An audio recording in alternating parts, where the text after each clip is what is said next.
What you will discover about the final moments of England's most infamous conspirator will challenge everything you thought you knew about justice and revenge in the 17th century.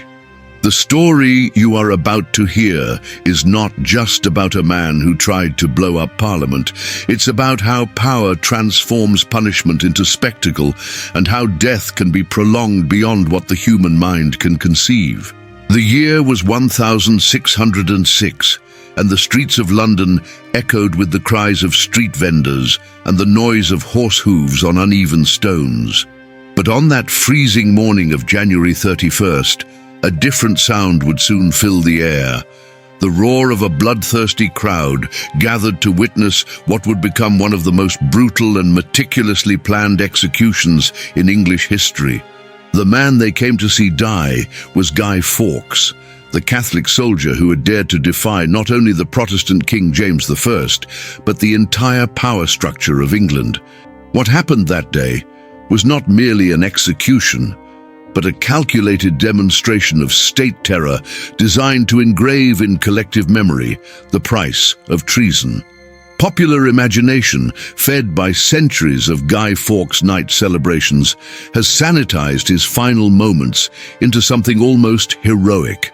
A brave man who leapt from the gallows to break his own neck, denying his executioners the satisfaction of seeing him suffer. But the reality was far more sinister and infinitely more complex. King James I had orchestrated Fawkes's punishment not just as retribution, but as a message that would echo through generations. This would be a death so meticulous, so public, and so thoroughly documented that it would serve as a perpetual warning to anyone who dared challenge royal authority. The method chosen was hanging, drawing, and quartering, a punishment reserved for traitors that represented the absolute apex of judicial cruelty in early modern England. Guy Fawkes was not born a religious fanatic destined for infamy. Son of a Protestant notary in York, his transformation into a radical Catholic conspirator began after his father's death when he was just 8 years old. His mother, Anne Catesby, remarried Dennis Bainbridge, a devout Catholic from Scotland Harrogate. It was in this environment that young Guy, once raised in the Protestant faith, was gradually converted to Catholicism, a decision that would seal his fate decades later. The boy who should have followed in his father's footsteps as a respectable Protestant official was about to become the face of England's most violent Catholic resistance. In his youth, Fawkes was described as a man of imposing stature and remarkable physical presence.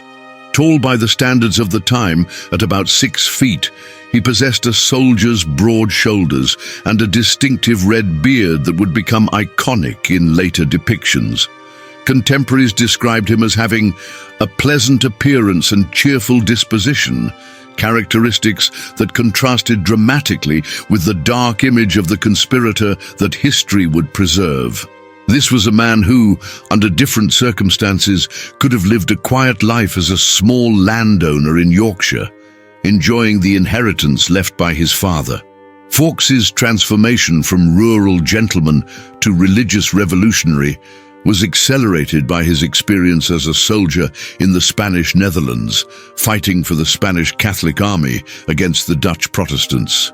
During nearly a decade of military service, he developed not only explosive skills that would be crucial to the gunpowder plot, but also a religious fervor hardened by combat.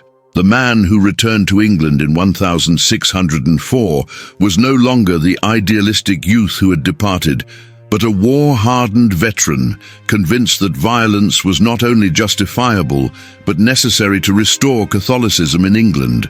The cruel irony of Fawkes's story is that he was not the architect of the conspiracy that would bear his name. Robert Catesby, a charismatic Catholic from Warwickshire, was the true mastermind behind the plan to blow up Parliament during the state opening ceremony, killing King James I, his family, and the entire Protestant elite of England in a single devastating blow. Fawkes was recruited specifically for his military experience and knowledge of explosives, but his dedication to the cause and his willingness to die for it would transform him into the most remembered conspirator. While Catesby would die in a shootout with the king's forces days earlier, thus escaping torture and public execution, Fawkes would face the full weight of royal vengeance. The signs of impending catastrophe began to manifest weeks before the conspiracy's discovery. Lord Monteagle, a Catholic with suspicious connections to the conspirators, received an anonymous letter on October 26th warning him to stay away from Parliament. "I ask you to invent some excuse to stay away. For although there is no appearance of any disturbance, yet I say they will receive a terrible blow in this Parliament." The letter, possibly written by Francis Tresham, Monteagle's brother-in-law and one of the conspirators, was immediately taken to Secretary of State Robert Cecil. The net was gradually tightening around the conspirators, though they remained unaware of the growing danger.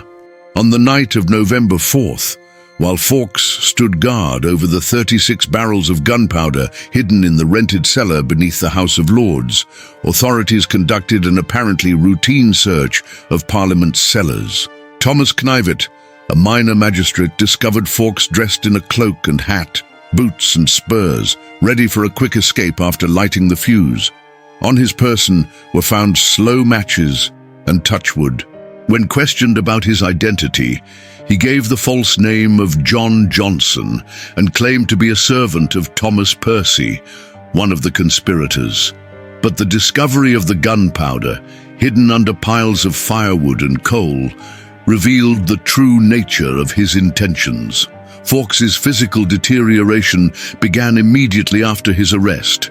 Taken first to the King's Chamber at Westminster, he faced personal interrogation from King James I himself. The monarch, fascinated and horrified by the plot's audacity, ordered that Fawkes be subjected to gentle tortures initially, progressing to more severe methods if he refused to reveal the names of his accomplices. The phrase gentle tortures was a cruel euphemism for the initial stages of a systematic process of physical destruction designed to break both body and mind. Tower records show that Fawkes was subjected to manacles, iron chains that suspended the prisoner by the wrists, gradually dislocating shoulders and causing excruciating pain in muscles and joints. When the gentle tortures failed to break his determination, Fawkes was subjected to the rack, the most feared instrument in the Tower of London's torture arsenal. The device worked by stretching the prisoner's body beyond its natural limits, dislocating joints, tearing muscles and ligaments, and in extreme cases, separating limbs from the body. Witnesses reported hearing Fawkes's screams echoing through the tower's stone corridors, sounds that seemed barely human in their agony.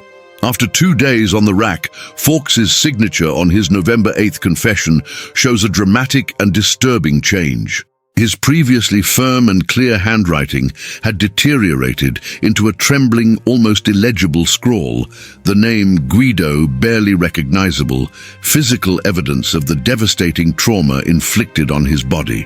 Fawkes's transformation from robust soldier to broken man was shocking even by the brutal standards of the time. Guy Fawkes, who days earlier had been described as possessing great bodily strength and a robust complexion, could now barely stand without assistance. His shoulders had been permanently dislocated, his muscles torn beyond recovery. Contemporary accounts describe how he had to be carried from his cell for subsequent hearings, unable to walk due to damage to his legs and hips caused by the rack. The man who had planned to change the course of English history had been reduced to a spectacle of human suffering before his formal execution even began. The trial of Guy Fawkes and his surviving fellow conspirators was a legal farce, but served an important propaganda purpose for the Crown. Held in Westminster Hall on January 27, 1606, the proceedings were conducted in Latin, a language many of the accused barely understood. Fawkes was charged with high treason, the most serious offence against the crown, punishable by the full form of hanging, drawing, and quartering. The irony was not lost on contemporary observers that Fawkes was being tried for treason against a king he never recognized as his legitimate sovereign, considering him a heretical usurper of the throne that rightfully belonged to a Catholic monarch. During the trial, Fawkes maintained almost complete silence, speaking only to plead not guilty to the charges, though his confession signed under torture had already sealed his fate. Sir Edward Coke, the Attorney General, presented an elaborate speech detailing not only the conspirators' crimes, but painting them as agents of the Antichrist, instruments of Satan working to destroy God's Protestant kingdom in England. The rhetoric was calculatedly inflammatory, designed to justify the severity of the punishment that would follow and to portray the conspirators not as political or religious dissidents, but as enemies of Christian civilization itself. The sentence was pronounced with ceremonial gravity by Lord Chief Justice Popham. Each conspirator would be dragged on a hurdle through the streets of London to the place of execution, hanged by the neck but cut down before death, disemboweled while still alive with their organs burned before their eyes, beheaded and their body cut into 4 parts. Each element of this punishment carried symbolic meaning. The dragging represented their degradation, the hanging their rejection by heaven, the disemboweling their spiritual corruption, and the quartering their complete destruction. This was not merely execution, but ritual annihilation designed to erase not just life, but the very humanity of the traitor. The morning of January 31st, 1606 dawned cold and grey over London.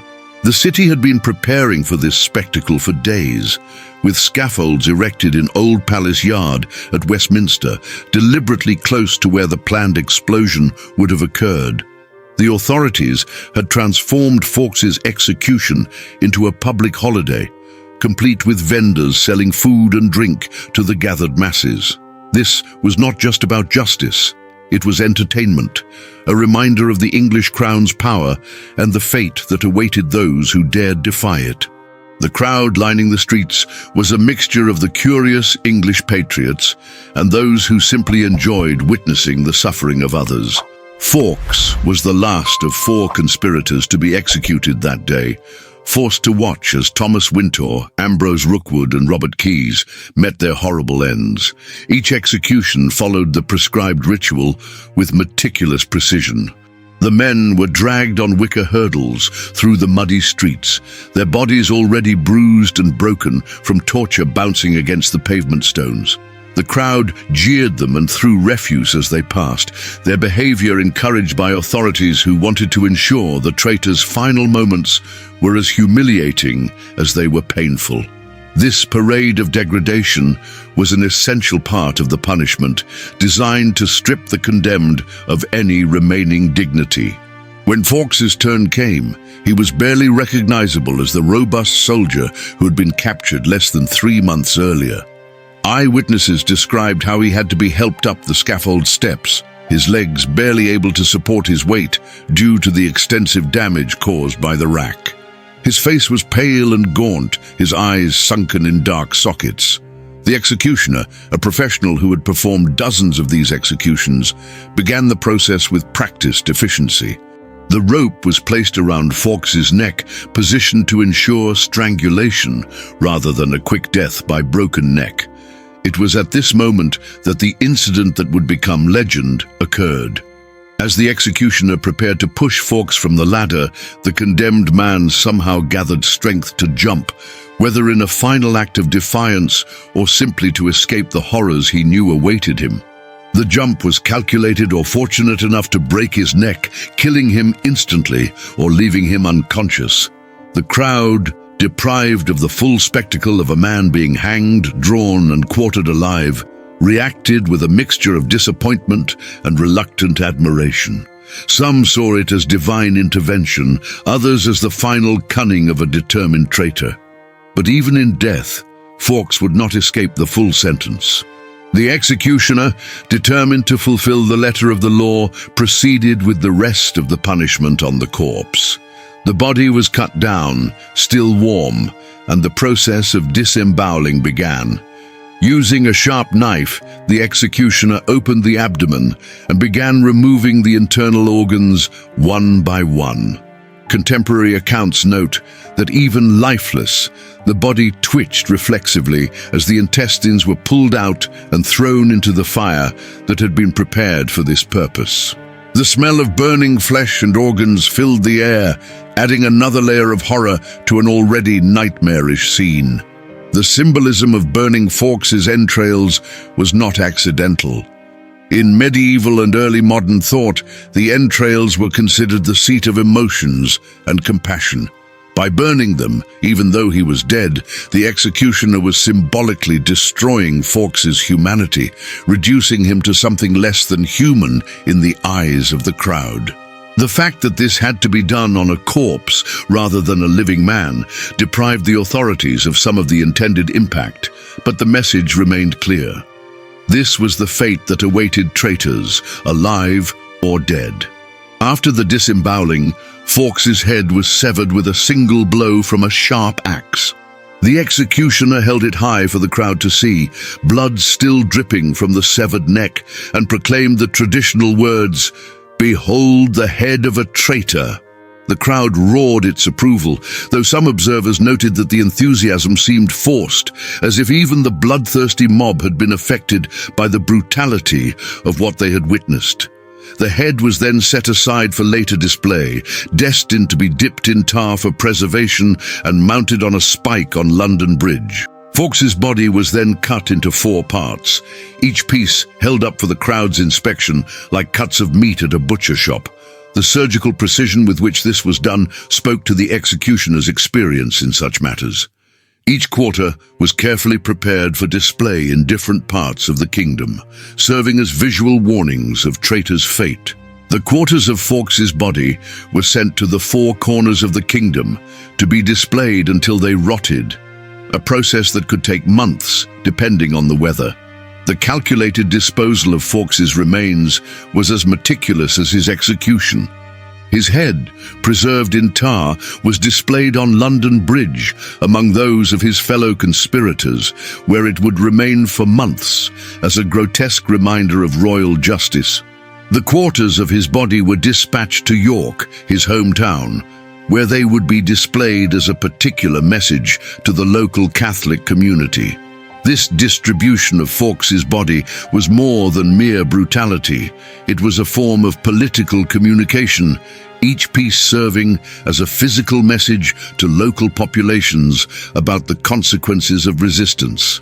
There is a curious detail about Fawkes' final moments that historians have debated for centuries. Several eyewitnesses reported that just before jumping, Fawkes appeared to murmur something, his lips moving in what some interpreted as a final prayer, others as a curse. One observer, a Dutch merchant named Theodore Paleologus, who kept a detailed diary of his time in London, wrote an intriguing entry. The papist on the scaffold spoke words that made the executioner recoil, as if struck by some invisible power. What did Fawkes say in those final seconds?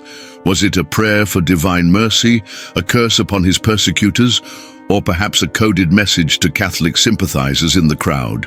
The official record makes no mention of any final words, an omission that itself raises questions. Even more intriguing is the fate of Guy Fawkes' personal diary, which he supposedly kept during his time in the Tower. Several guards reported seeing him write during his brief periods of relief from torture, but this document has never been found. The lieutenant of the Tower, Sir William Wadd, mentioned in private correspondence that the traitor Fawkes left writings that were deemed unsuitable for preservation, but did not elaborate on their content. What could Fawkes have written that was considered so dangerous it had to be destroyed? Were they details of other conspirators who escaped justice, theological reflections that could inspire future Catholic rebels, or something even more disturbing to the authorities?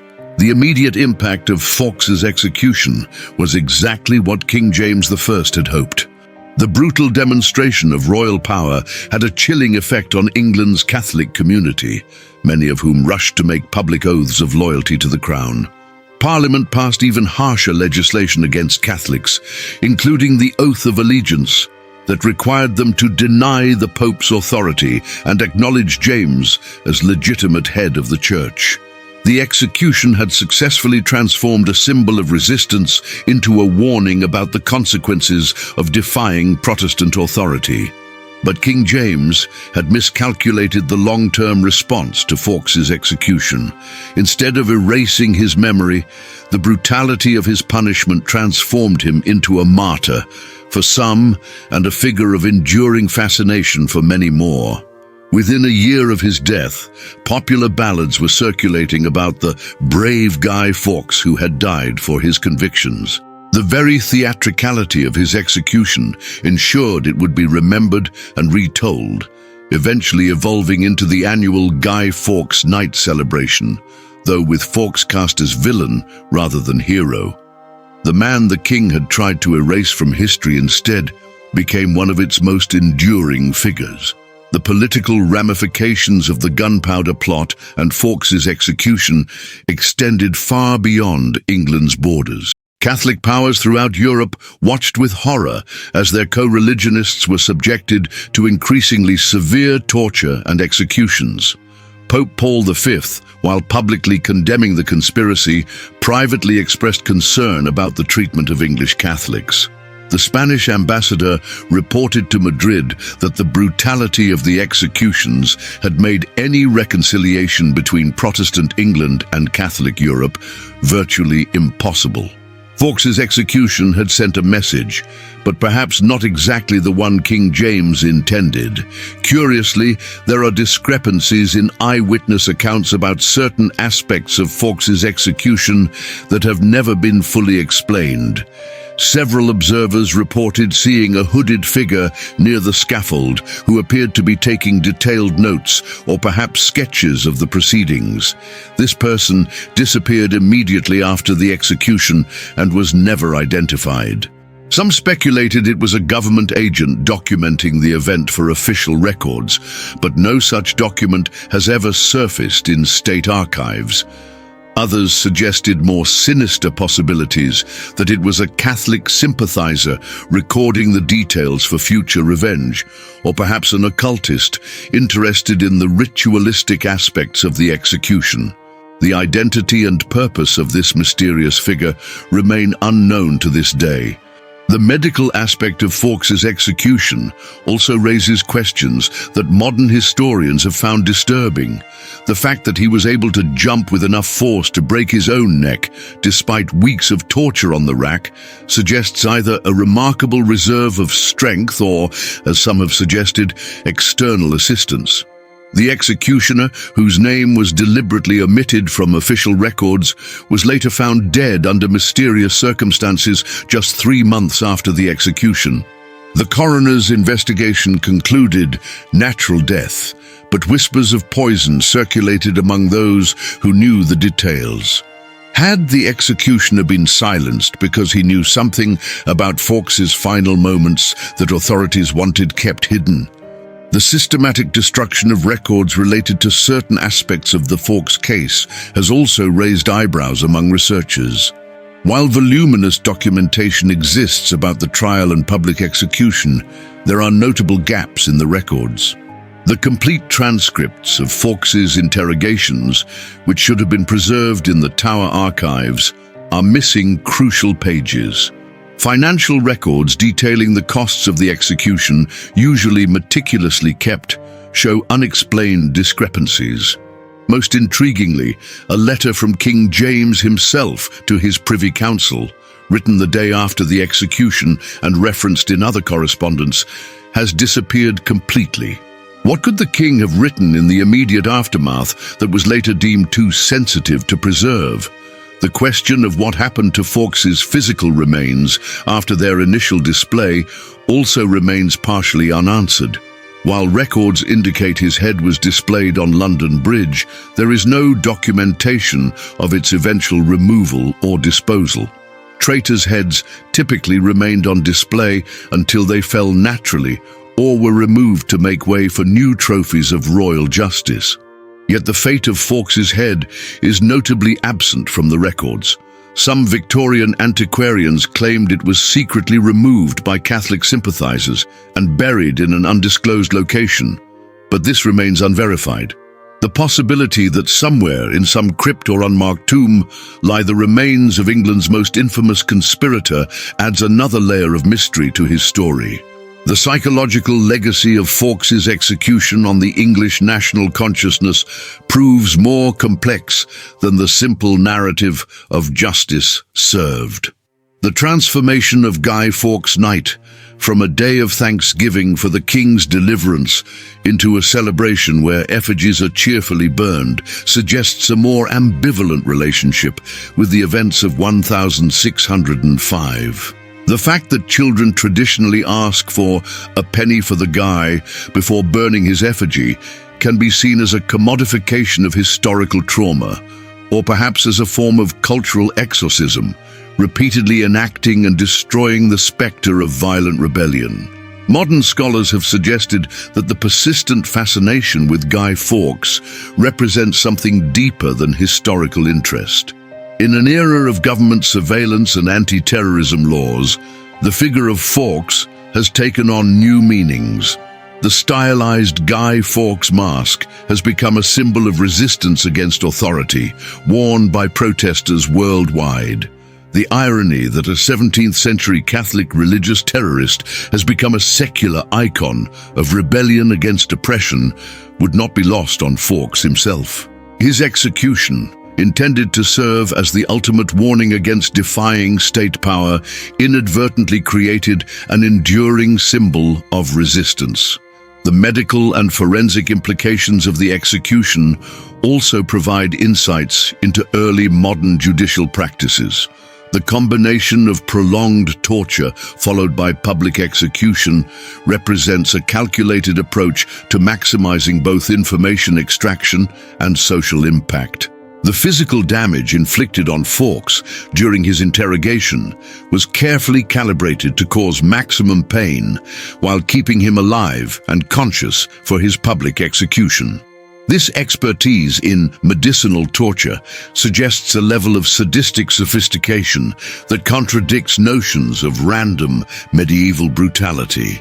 The Tower authorities had developed precise protocols for breaking the human body while preserving life, a dark science that would be refined and exported throughout the expanding British Empire.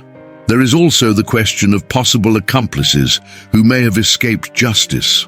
While Fawkes eventually revealed the names of his fellow conspirators under torture, there are tantalizing suggestions that the conspiracy may have been broader than official records indicate. Several prominent Catholic figures left England abruptly in the weeks following the execution, their departures explained as business trips or religious pilgrimages.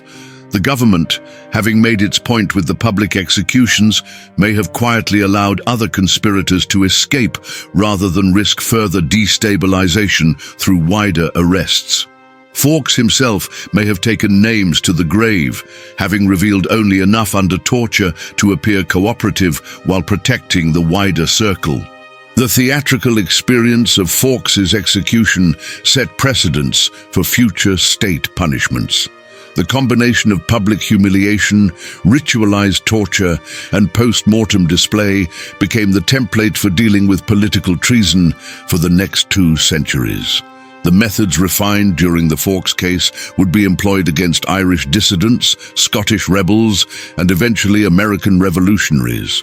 The execution had been a learning exercise in state terror, its lessons carefully documented and passed down through generations of judicial officials and executioners. Fawkes's suffering thus became not just an individual punishment, but a model for systematized oppression. As we reflect on the horror of Guy Fawkes's execution, we confront uncomfortable truths about the nature of power and the lengths to which states will go to maintain authority. The crowd that gathered to watch his dismemberment were not monsters, but ordinary people who had been conditioned to accept and even enjoy the systematic destruction of another human being when sanctioned by the state. Their enthusiasm for the spectacle reveals how quickly cruelty can be normalized when wrapped in rhetoric of justice and national security. The same dynamics that enabled Fawkes' public execution continue to operate in modern societies, though with more subtle and sanitized methods. The blood that soaked the ground of Old Palace Yard that January morning more than 400 years ago left a stain that no amount of time can completely erase. In the cobblestones where the scaffold stood, in the tower stones where Fawkes was tortured, in the foundations of Parliament he tried to destroy, the echoes of his agony remain. Every November 5th, when bonfires are lit across England and effigies are burned in celebration, the nation reenacts a trauma that has never been fully processed or understood. Guy Fawkes' execution stands as a reminder that the line between justice and vengeance, between security and tyranny, is much thinner than we would like to believe. But perhaps the most disturbing question of all remains unanswered. In the final moments before Fawkes jumped to his death, witnesses reported a strange calm that descended over Old Palace Yard. The birds, which had been circling and cawing loudly, suddenly fell silent. Even the noisy crowd seemed momentarily subdued. The Jesuit priest John Gerard, writing years later from exile, claimed to have received reports from several Catholics present that they saw what they described as a peculiar light around Fawkes in those final seconds. Was the English government merely executing a dangerous traitor, or were they attempting to destroy something that terrified them on a deeper, more primal level? Fawkes' religious fervor, his unwavering refusal to renounce his faith even under extreme torture, and the strange circumstances of his final moments suggest that perhaps there were forces at play that transcended simple politics and punishment. What makes Guy Fawkes' story truly chilling is not just the brutality of his execution, but what it reveals about the fragility of human civilization. In a society that prided itself on emerging from medieval barbarism into Renaissance enlightenment, the ease with which state-sanctioned sadism was embraced exposes the darkness that always lurks beneath the veneer of progress. The execution was not an aberration, but an expression of the human capacity to transform cruelty into ceremony, violence into virtue, and murder into morality when authority so decrees. Today, as we face our own fears of terrorism and religious extremism, Guy Fawkes' execution remains hauntingly relevant. The same debates about security versus freedom, the same fears of internal enemies, the same temptations to respond to violence with even greater brutality, all echo through the centuries from that bloody morning at Westminster. Fawkes' transformation from citizen to conspirator and conspirator to monster through the machinery of state justice offers lessons about how easily human beings can be dehumanized when fear and power combine. The blood-stained cobblestones of Old Palace Yard have long been paved over, but the echoes of that day still reverberate through British consciousness. Each year, when bonfires are lit and effigies burned, the nation participates in a ritual whose true meaning remains ambiguous. Are they celebrating the survival of the established order or exercising collective guilt over state-sanctioned brutality?